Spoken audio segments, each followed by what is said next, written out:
You don't know what you need to know until you need to know it. And I'm glad that Bill was there. I saw that there was an issue and I was in a weird denial about it. I was like, oh, it's fine. But I knew it wasn't. And Bill looked at it and he goes, there's something here. I'm not even at my destination and I've already got a significant emergency with the trailer. I had to get out of crisis mode and straight into resolution mode. There was no time for me to have a meltdown because it's all on me. Any journey is not easy. And you may have this vision in your head. It's, I'm going to do this and I'm going to go there and it's going to do this. And you have this idea in your head that it's all going to go smoothly as you reach this goal, this pinnacle. That's not how it works. I'm sorry to say, I'm going to burst your bubble, but my bubble definitely got burst.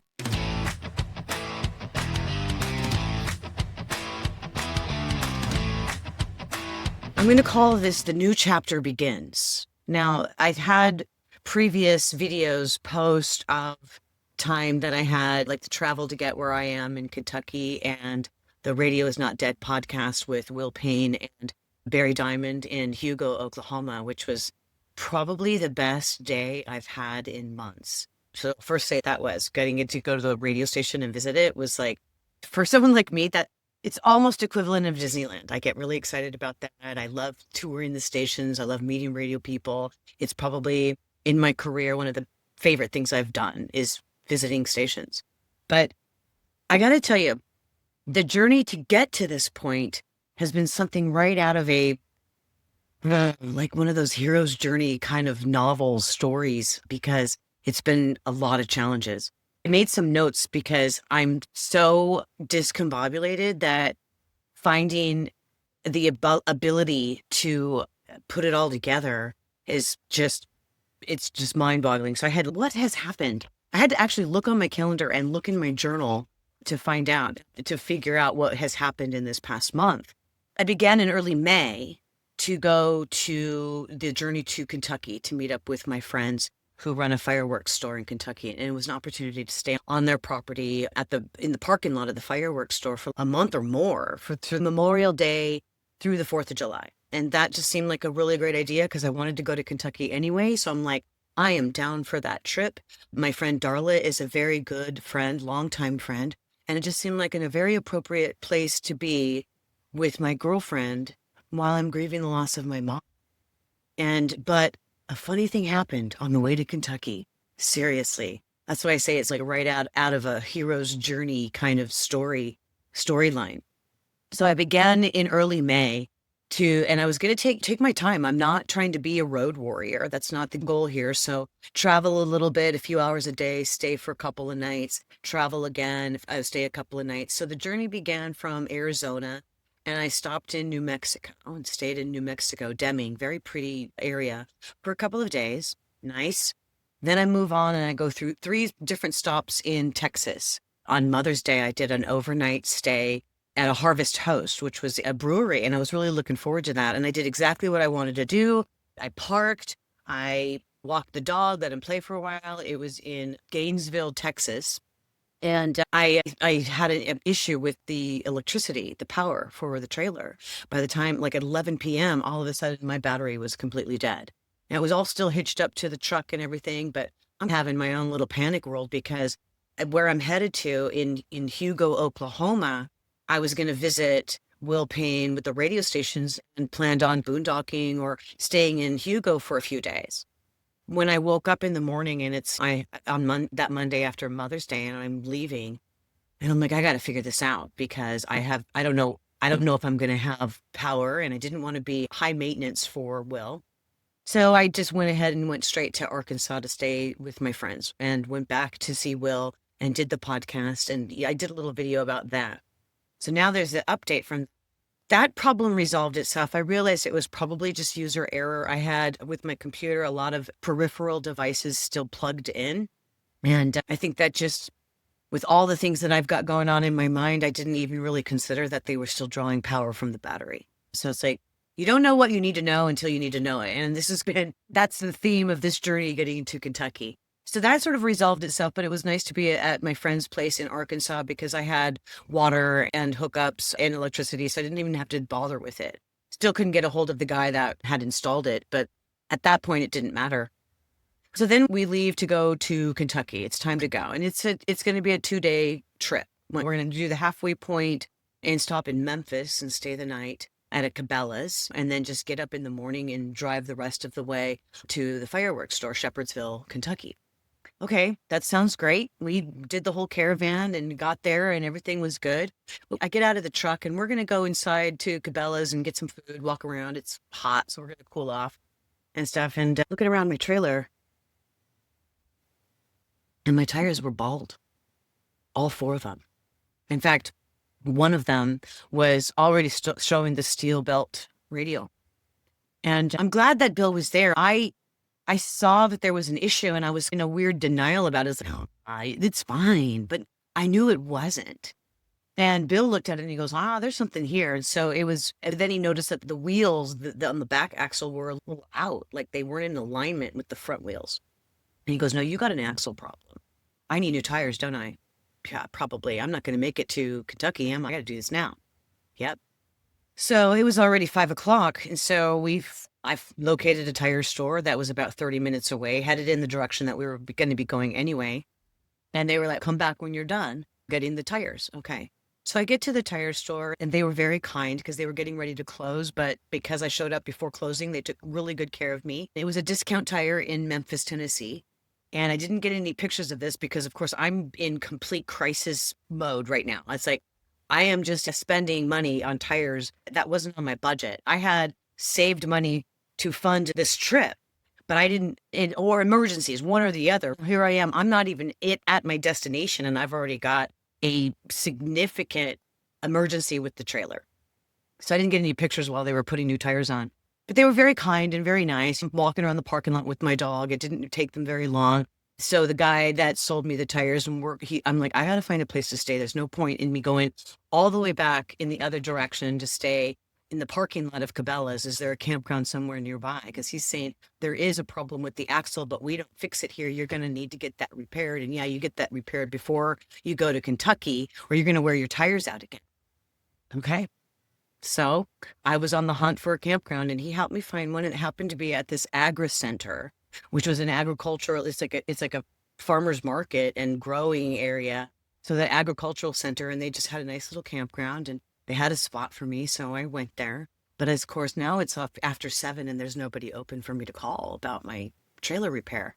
And I'm like, worst case scenario, this is a broken down trailer. It's going to cost me thousands of dollars.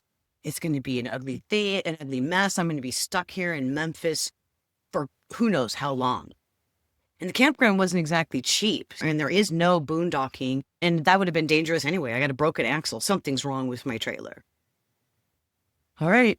I started researching like trailer repair because they had told me to go to a dealership to get it fixed. And anybody who's an RVer said, don't go to a dealership to get repairs done on your trailer because they're going to sell you all new stuff. And they don't always do great work. And sorry, but that's the reputation. So I called some friends of mine who have the same brand of trailer that I do, that I've met on the road. Very nice couple. And I get on the phone with them and he says the same thing. Don't go to a dealership. Just find some local RV repair place. They do good work and at half the price. Okay. So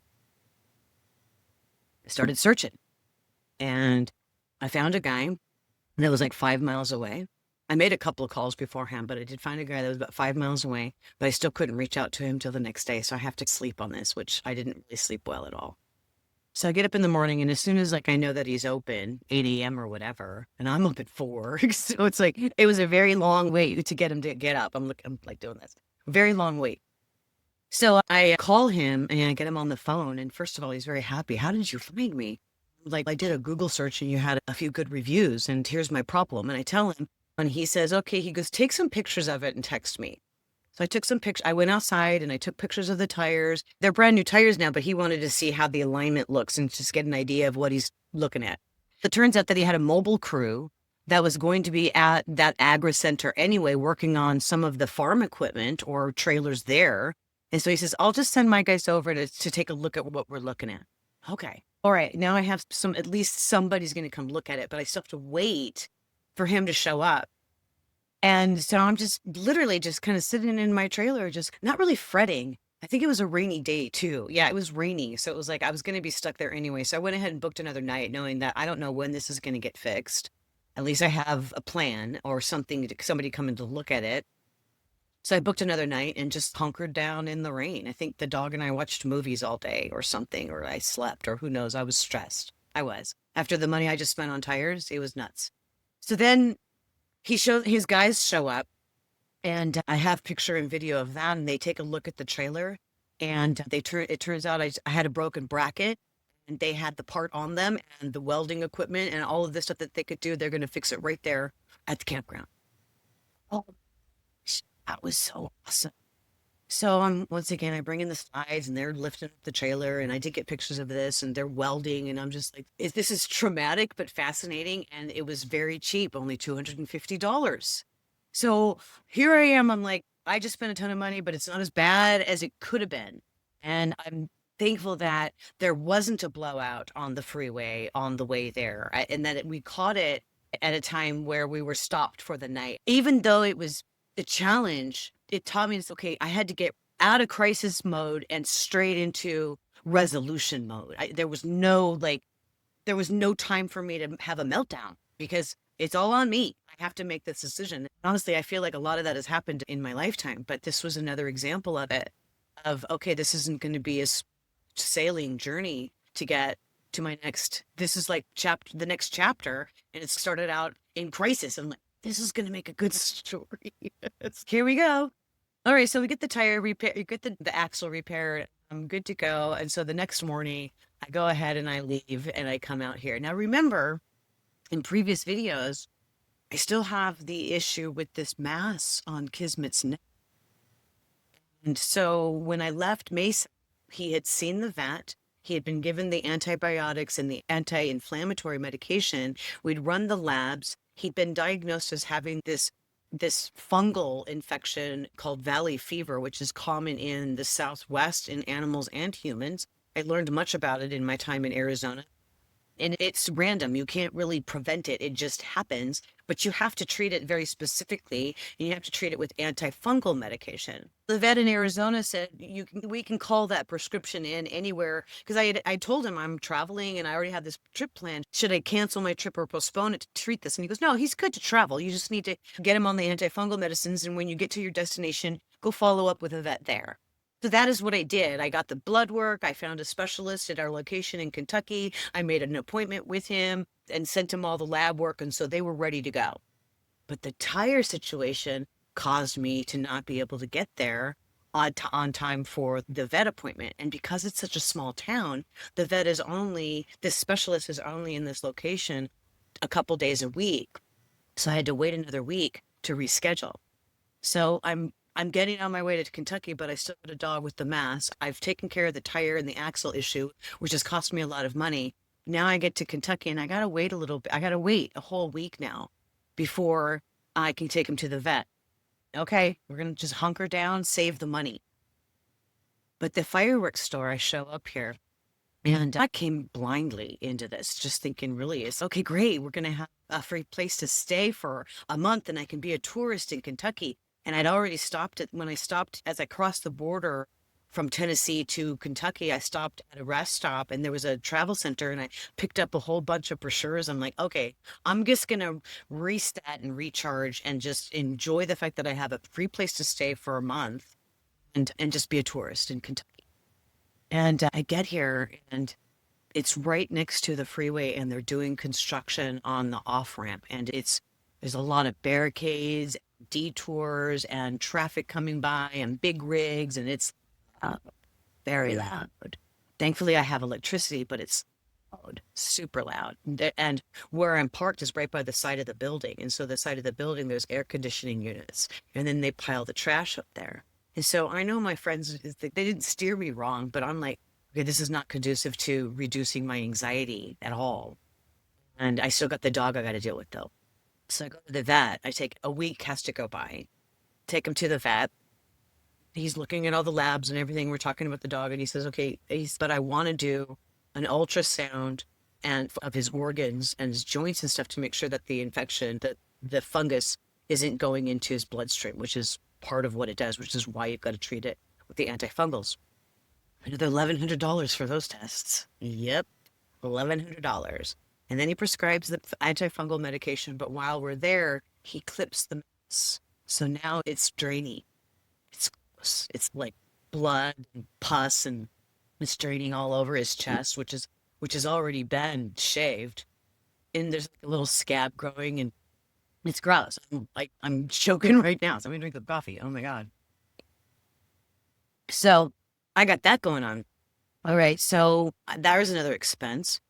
And I bring him back to the trailer, but now it's okay. He's not feeling too good. I don't know if he was like mirroring my mood, my temperament, because he was another expense I wasn't anticipating, but it was necessary because I love my dog, of course. And I had to get confirmation and validation from the vet that I didn't neglect him, or I didn't make any more harm happen by having that week delay. And he says no. But the results of the tests came back that he's good. It's just in that mass. And so the antifungal should shrink the mass and it'll drain. And he's absolutely right. After 5 or 6 days, that's how long it took. The draining stopped. And that's like a lot of water and a lot of wiping him down and keeping him quiet, because I didn't want to take him on a lot of walks. It's very wet and moist out here, and there's a lot of things growing, and I didn't want anything to get up in there. And there's Darla and Bill have a little dog, and they love to play, and they roughhouse, and really don't think he was feeling all that great. I had to entice him to eat. So it was like another 5 days of my poor baby. And then poor me. I'm not in denial. It's like I'm smiling now because I think I'm through the worst of it. And I had to get grounded again and make arrangements to leave here so that I could have a peaceful environment. And so now I'm just a couple of days from that. I'm like, okay, I've resolved all of these issues, I hope. Then the other day, go to turn on my computer and it won't turn on. It won't fire up anything. I'm doing all this troubleshooting stuff. I was like, what now? I had to take it to a computer store and I had to have it fixed, and I had to be without it for a couple of days. And it's just one thing after another. So here's the list. I had the power issue, the issue with the battery and the solar charging. I had the dog issue that I was still concerned about on the journey here. I had the tires and the axle problem and the repairs and the expense of all of that was unexpected. Then I had the vet delay, and then I had the big bill for the vet. And then I had the mass being draining and having to keep him clean with a sick dog. Then I had the noise and the uncomfortable environment of being here, just so close to the freeway and whatnot. And then I had the computer problems. 1 month, just 4 weeks, 2,000 miles and 4 weeks. And here I am. So it's funny. It's what happened on the way to Kentucky is the journey itself. And I'm just like praying for traveling mercies in the future for the next leg of this. So I leave in a couple of days, and I'm just moving an hour away to Green River or something like that. I'll figure out that more. But I have to, they don't have boondocking here. And I have spent a good portion of my savings that was going to fund campgrounds if I needed it. So now here I am. It's like, how am I going to find a campground and afford it? So I have to look for ones that are more inexpensive, which is fine with me. I don't need the resort ones. I just need hookups and a quiet place. So state parks, Corps of Engineers, those with very little amenities are great for me. So I did find one, but it is an hour away. But I did this deliberately because my friend Lene is coming, and we're going to go to a breeding farm for Tennessee Walkers, and they're in the area. And then we're going to go to the Ark Encounter, which is a couple hours away, and stuff like that. I had to find what I could find, but I also had to find this stuff that had a space for me over Father's Day weekend, which is a big camping weekend. So I've had this logistical struggle of figuring out what I'm going to do. So when I found a place, it's like, we're just booking it because I got to book it. I got to go. I got to get out of this. This is not helpful for my anxiety level. And it's not helpful for the peace that I need to grieve the losses that I've experienced. And then I have all of this other turmoil that gets stirred up. And you're seeing me right now in the aftermath of all of it. And yeah, I'm a therapist. Gotcha. Yeah, I'm experienced in grief. Understand. But when they are your own emotions, all that goes out the window. Really does. And so I have been struggling, but I've been using all my tools. except for one that I haven't been doing as much of, but I find myself gravitating towards it, and that's listening to music. But I think the listening to music, I've just been so stressed, I haven't thought about doing it. And I had to remind myself to do it. And I was just flipping through some classic rock stuff. And it was like finding my badass soundtrack, things like that, just to lift my mood. It doesn't solve the problems, but it helps lift my heavy heart that I've had and the stress that I've been experiencing. And so these are just tools to use to help you get through these struggles. So I'm leaving here in a couple of days. So I have a few days left. So I got to go get propane and go do my laundry. And that's really about it. But I had to get my computer fixed. And so here's a couple of these are kind of like the cool things that come in with that. So the gentleman that I reached out to in Memphis to fix the axle on my trailer asked me specifically, how did you find me? And I told him I was just searching on Google for a trailer repair near me. And I checked out the reviews. So he gave me a good deal and he says, I'll give you a good deal if you give me another good review, because that really will help me boost my business. My pleasure. So I posted the pictures that I took of his guys working on it and gave him a rave review. And then I let him know that I did the review. So he texts me back and he I guess he had checked out who I am and it's Google. So all of my social media links and everything are all connected, website, whatever. So he texts me back. He goes, if I would have known you were an author, I would have got an autographed copy of your book. This is so good for my business. And I'm like, thank you. That's very cool. But you do know I'm like nobody, right? I'm like this. But that was very cool. And then the same thing happened with the computer repair because, of course, they have my computer. And I told them I'm full-time RVer and I'm just coming through town, but my computer died. I just need it fixed. Now they have my computer. And so as soon as they fire it up, my screensaver is the cover of Dead Air, the 3D cover of it. And so they see this. So they're in my computer. They see what I do. And so that when I get back to pick it up and they want to buy a copy of my book and have me sign it. And so it was very cool. So it's like Memphis and Kentucky, or Memphis, Tennessee, and Shepherdsville, Kentucky. And then I did the Hugo, Oklahoma. So even though this journey has been really challenging, it's also been very cool at the same time. And I don't know what's going to happen next. I keep saying Kismet, and I have to go back to what my friend said, that if it's happening, it was meant to be. And so even though all of these things occurred that cost me a ton of money and weren't expected and have been very challenging, I'm very hopeful that it's all behind me now and something good is coming. I've been able to boost my mood by using my tools. But honestly, to tell you the truth, it's I've also been a therapist for the 2 weeks that I've been here and working with my clients. And I'm not the only one who's been experiencing this weird vibe. So if you've been feeling it too, know that you're not alone. But this is going to end my thing for right now. I don't know when I'm going to publish this. I'm very grateful for the content that I've been getting.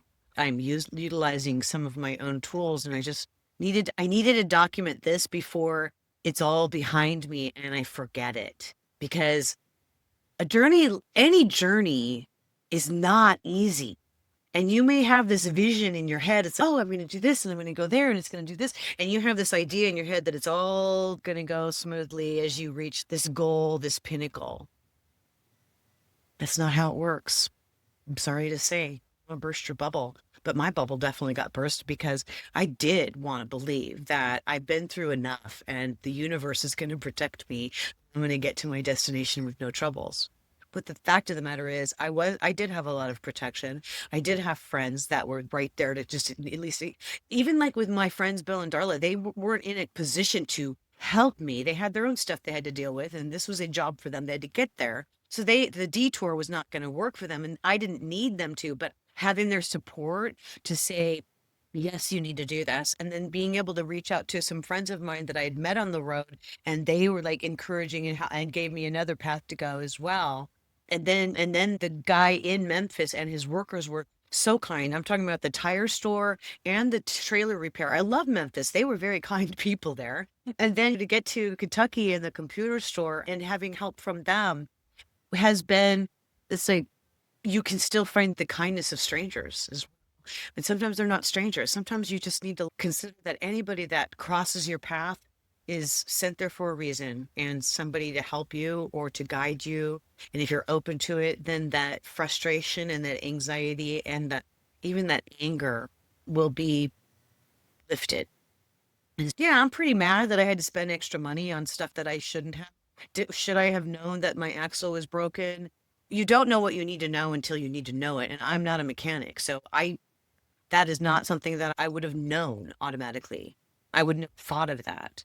And I've done my research and it's like stuff happens. And I've had other RVers, men RVers, because I use it. There's always I'm just a girl, but other male RVers saying we all do stupid stuff. That it happens. You just fix it and then you move on. And that's where I'm at right now. Dog is doing so much better. He's back to being active and fun and playing and running around. We can't wait to get to a campground where walks will be much more pleasant. I can't stand being next to the freeway. I'm very grateful for my friends for offering me this spot, and I'm demonstrating that to them, but I can't stay here any longer. So I'm gonna have to figure out what I'm gonna do after my campground in Campbellsville because I want to go to Tennessee. I still want to do that Nashville thing, and I'm just a few hours away. So I need to find a place to camp after that and see what happens. So that is my update for now. More to come. This is Kelly Orchard, and this is, what is it? What am I calling it? Kismet Adventures and Serendipitous Encounters. And whoa, doesn't that ring true for me today? Yes, it does.